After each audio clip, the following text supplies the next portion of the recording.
제가 처음 초대교회에 와서 주일 강단을 허락받았을 때 목사로서 처음 했던 설교는 위로부터 건축되는 교회였습니다. 그 설교의 핵심은 교회의 기초가 하늘에 있다는 내용입니다.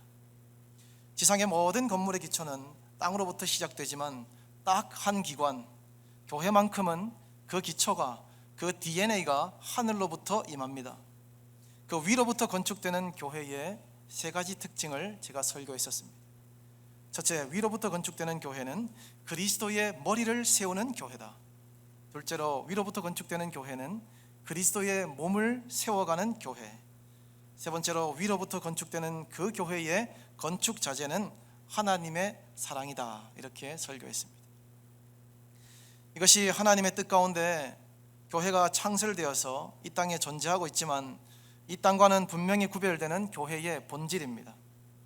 바로 이 독특한 건축 방식 안에 교회의 구별성과 거룩성, 그리고 이 땅에서의 존재 방식이 드러납니다. 그런 측면에서 또 하나의 정말 중요한 부분이 있다면 바로 교회의 증명입니다. 교회의 증명입니다. 교회는 삼위 하나님의 건축물이지만 이 건축물은 단순 건물이 아닌 유기체입니다. 영원한 생명을 공급받고 있는 하나님의 백성들이기 때문에 머리이신 그리스도, 그분으로부터 조직되고 통일됩니다. 교회의 역동, 이 다이나믹스는 바로 여기에서 시작됩니다. 그래서 이 교회의 역동은 조직되고 통일된 교회의 성도들을 통해 보여지고 그 모든 것이 결정된다고 해도 결코 과언은 아닙니다. 성도가 조직적으로 움츠러들면 유기체로 부름받았지만 무기체와 같아지고, 반면 통일되게 일어나고 말씀으로 함께 역동하면 세상 속에서 저것이 교회구나 하고 분명하게 드러나게 됩니다. 이 부분이 바로 저와 여러분이 증명해야 될 교회입니다. 저는 이러한 자연스러운 교회의 증명 현상을 증축이라고 부르고 싶습니다. 증축. 그러므로 지상에 건축된 모든 주님의 유기체적 교회는 반드시 증축되어야 합니다. 왜냐하면 그것이 바로 교회가 살아있다는, 생명이 있다는 교회의 유일한 증명이기 때문입니다. 여러분은 증명하고 있습니까? 우리 교회는 증축되고 있습니까? 여러분의 존재의 역동이 누군가에게 영향을 주고 있습니까? 만약 그러시다면 그 영향으로 인해 주님의 교회가 조금이라도 증축되어야 합니다. 그래서 오늘 설교의 제목은 아래를 향해 증축되는 교회입니다. 교회가 위로부터 건축되었다면 그 교회는 반드시 아래를 향하여 증축되어야 합니다. 그렇다면 어떻게 하면 교회가 증축되는가? 오늘 아래를 향해 증축되는 교회의 세 가지의 특징을 함께 살펴보기를 원합니다. 첫째, 교회는 같이 가야 증축됩니다. 교회는 같이 가야 증축됩니다. 이것은 속도의 문제이기도 하고 방식의 문제이기도 합니다. 교회의 존재 방식이 같이 가는 것이기 때문에 눈으로 보이는 가시적 속도는 당연히 천천히입니다. 때로는 다소 답답해 보일 수도 있지만 이렇게 가야 증축됩니다. 본문 6장 2절을 한번 보십시오. 너희가 짐을 서로 지라, 그리하여 그리스도의 법을 성취하라. 여기 보면 여러분, 짐을 져야 되는데 그 방식이 서로 지는 것입니다. 만약 우리가 교회라면 비교적 내 짐이 가볍다고 해서 나 혼자 빨리 가는 그런 방식이 아니라는 말씀입니다. 또 하나의 동사가 성취하라는 것인데, 짐을 서로 지는 이 불편해 보이는 이 방식이, 이 느릿느릿한 이 방식이 유일하게 그리스도의 법을 성취하게 합니다. 이 삶의 방식이 지상의 모든 교회를 향한 그리스도의 법입니다. 이것은 세상의 시스템과 철저히 반대적 방식입니다. 감동적인 장거리 마라톤 영상을 보면은 1등으로 잘 달리던 선수가 결승선을 눈앞에 두고 넘어져 있을 때 2등 선수가 그것을 외면하지 않고 1등 선수를 부축하고 결승선에 같이 골이 나는 감동적인 장면을 볼 때가 때로 있습니다. 기독교는 당연히 이것을 포함하고 있지만 이 수준을 훨씬 넘어섭니다. 교회는 아예 등수를 고려하지 않습니다. 오히려 옆을 고려하고 아직도 시간이 많이 지났지만 결승선에 다다르지 못한 뒤처진 자들을 생각하고 낙오된 자들을 찾아 나섭니다. 바로 우리 주님께서도 주님의 옆을 살피셨을 뿐만 아니라 고아와 과부와 병든 자들과 소외받고 있었던 사회적인 약자분들, 저 아래에 있던 그런 사람들을 찾아가서 살피시고 그들을 치료하셨듯이 교회는 달리지 않고 천천히 걸으면서 어쩔 때는 왔던 길을 되돌아가면서까지 그런 사람들의 인생의 무게 아래에 내 어깨를 떠받쳐 주는 것으로 그들과 함께 존재합니다. 당시 바울에 의해 참 복음을 받아들였던 갈라디아의 교회들은 바울이 떠난 이후에 거짓 선교사들의 그들이 전한 거짓 복음도 받아들였습니다. 그들이 전한 것은 바울의 복음보다 더 완벽한 복음이 있다는 것인데, 그것이 바로 그리스도의 순수한 복음과 유대교 전통을 병행하는 것이었습니다. 갈라디아 성도들은 안타깝게도 그렇게 했고, 그 유익으로 박해를 면하게 되었고, 또 좀 떳떳하게 살 수 있게 되었고, 또 보다 안전하게 되었습니다. 그들을 향해서 바울은 갈라디아 3장 1절에서 어리석도다 갈라디아 사람들아, 예수 그리스도께서 십자가에 못 박히신 것이 너희 눈앞에 밝히 보이거늘 누가 너희를 꾀더냐 하고 강하게 꾸짖는 것을 주저하지 않습니다. 교회는 더 안전하고 더 그럴싸하고 더 완벽한 복음을 추구하지 않습니다. 그 이유는 이미 그리스도의 복음이 가장 완전하고 완벽하기 때문입니다. 여러분, 이 완전한 복음을 소유한 교회는 등수나 속도에서 자유합니다. 환경에 자유합니다. 그리고 하나의 독특한 삶의 방식을 선택하게 되는데, 그것이 바로 같이 걷는 것입니다. 같이 걸을 때 생명을 돌볼 수 있고, 같이 걷는 바로 거기에 교회의 증축이 일어나기 때문입니다. 둘째, 교회는 심어야 증축됩니다. 교회는 심어야 증축됩니다. 이것은 의도적이고 의지적인 부분들이 포함됩니다. 영어 문장 중에서 If you do nothing, nothing happen. If you do nothing, then nothing happen. 이런 말이 있습니다. 당신이 아무것도 하지 않는다면 아무 일도 일어나지 않는다는 그런 뜻입니다. 여러분, 우리가 의도적으로 심을 때 유기체의 증축이 일어나는 줄로 믿으시기를 바랍니다. 본문 6장 7절을 한번 보십시오. 스스로 속이지 말라. 하나님은 업신여김을 받지 아니하시나니 사람이 무엇으로 심든지 그대로 거두리라. 우리가 이미 받은 구원의 복음은 이 문장과 정확히 반비례하고, 복음을 받은 우리의 삶은 이 문장과 정확히 비례합니다. 구원의 복음은 우리가 심은 것이 아닙니다. 예수께서 십자가와 부활로 심으셨습니다. 그래서 그 복음을 소유한 교회도 심는 것입니다. 내가 지금 심고 있느라고 말하지만 삶이 복음과 다르다면 그것은 스스로를 속이고 살고 있는 것입니다. 만약 복음과 삶이 다르다면, 전하는 복음과 교회의 일이 다르다면 그 지점은 회개가 일어나야 될 지점이고, 회개했다면 다시 심어야 합니다. 여러분은 지금 요즘 무엇을 심고 계십니까? 어려운 시기를 함께 지나는 동안 하나님의 위로와 성령님의 도우심이 여러분의 구체적인 삶 속에 함께 하시기를 간구합니다. 그러나 이러한 시국에도 이 시기에도 성도가 의도적으로 살아야 한다는 것은 절대로 변함이 없습니다. 심는 것을 곧 수확할 날이 멀지 않고 저와 여러분에게 다가오고 있기 때문입니다. 8절 한번 보십시오. 바울이 이렇게 말합니다. 자기의 육체를 위하여 심는 자는 육체로부터 썩어질 것을 거두고 성령을 위하여 심는 자는 성령으로부터 영생을 거두리라. 개미와 배짱이라는 우화가 있습니다.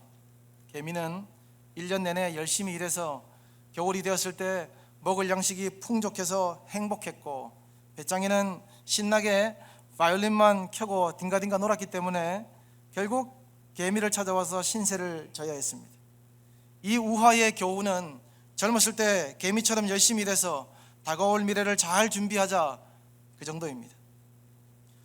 거둔다는 부분에서 비슷한 예화가 될 수도 있겠지만, 그러나 바울이 말하고 있는 심는 것의 목적에는 이 우화와 전혀 다릅니다. 왜냐하면 바울이 말하는 교회와 성도의 심음은 자기 자신이 아니라 타인에게 있기 때문입니다. 본문 9절과 10절 한번 보십시오. 우리가 선을 행하되 낙심하지 말지니 포기하지 아니하면 때가 이름에 거두리라. 그러므로 우리는 기회 있는 대로 모든 이에게 착한 일을 하되 더욱 믿음의 가정들에게 할지니라. 여러분, 개미는 자신의 미래를 준비하지만 교회는 타인의 미래를 준비합니다. 다시 한번 말씀드립니다.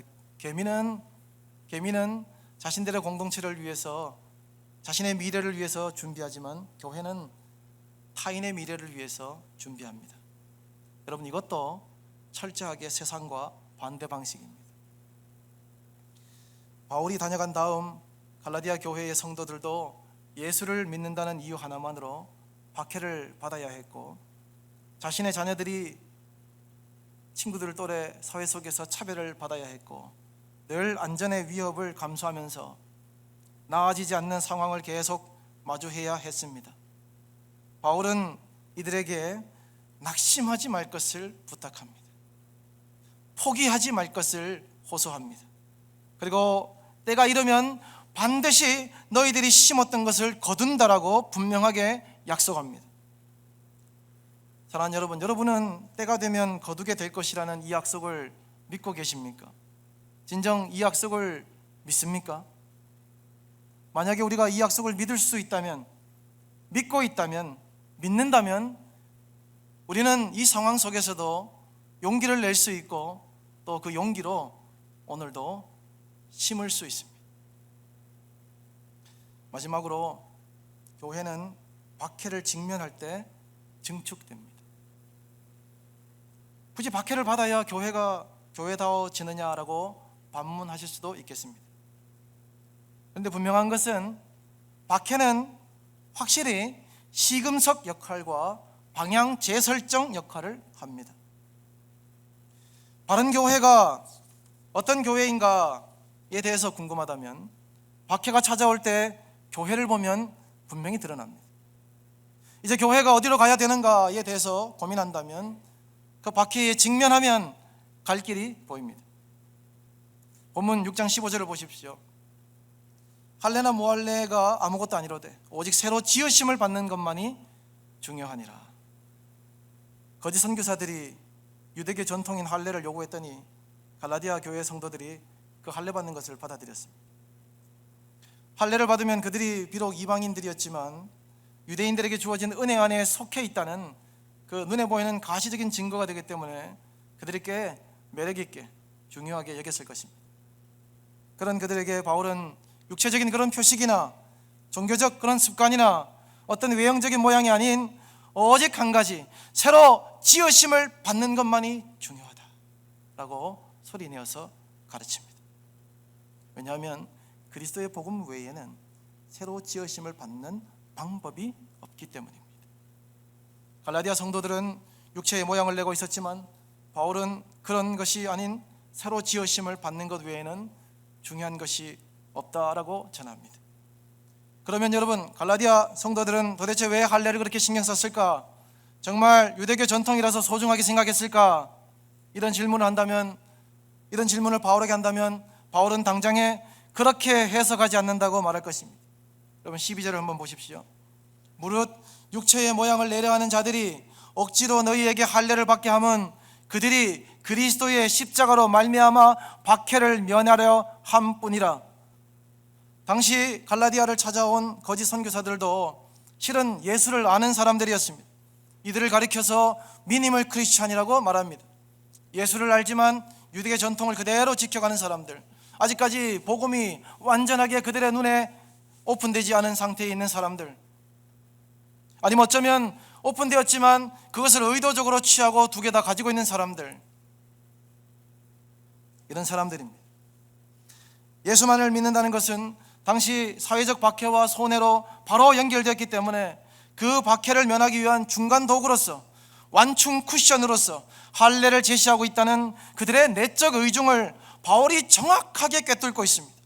할례는 여러분 타협점이 되었고, 갈라디아 성도들은 박해 대신에 그것을 우회하는 길을 선택했습니다. 코로나 이후 한국교회 신뢰도 조사에서 교회에 대한 신뢰도가 안 그래도 낮았는데 32%에서 21%로 급락했습니다. 79%의 한국에 있는 사람들이 교회를 신뢰하지 않습니다. 교회 청년들 중에서 40% 이상이 향후 10년 안에 교회에 더 이상 출석하지 않겠다고 응답했습니다. 사람들은 지금 교회에 소망이 없다고 말하고 있고, 실제 한국에서 교회의 권위는 바닥으로 떨어지고 있습니다. 어떻게 해결할 수 있을까? 어떻게 싸워나가야 할까? 교회의 다음 방향을 어떻게 재설정할 수 있을까? 교회들이 지금 이 고민을 하고 있습니다. 저도 설교를 준비하면서 제 생각을 조금은 다른 관점으로 한번 정리해 보았습니다. 첫째, 우리는 지금 표류한 것이 아니라 어쩌면 제대로 된 좌표에 와 있는지도 모르겠다. 무슨 말이냐면 교회는 더 이상 떨어질 곳이 없습니다. 사실 여기가 교회가 있어야 할 위치인지도 모릅니다.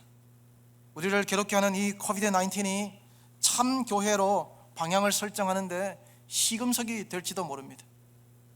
여러분, 가장 아름다웠던 각 시대의 교회는 박해 속에서 탄생했다는 것을 우리가 기억할 때, 교회는 지금 가장 잘 증축될 수 있는 최고의 조건에 와 있다라고 생각합니다. 둘째, 우리는 지난 1년 동안 마치 훈련소 안에 들어와 있는 것과 같았다. 예상보다 더 길어지고 더 강도가 높아지는 훈련에 우리의 대부분의 삶에 물집이 잡히고 굳은 살이 박히고 또 한숨과 탄식이 있었습니다. 이등병, 일병, 상병이라는 계급이라도 좀 달아주면 야, 이제 병장 되면 제대하는구나 하는 이런 기대감으로 만기 제대의 소망도 품어볼 텐데 그런 것도 전혀 보이지 않습니다.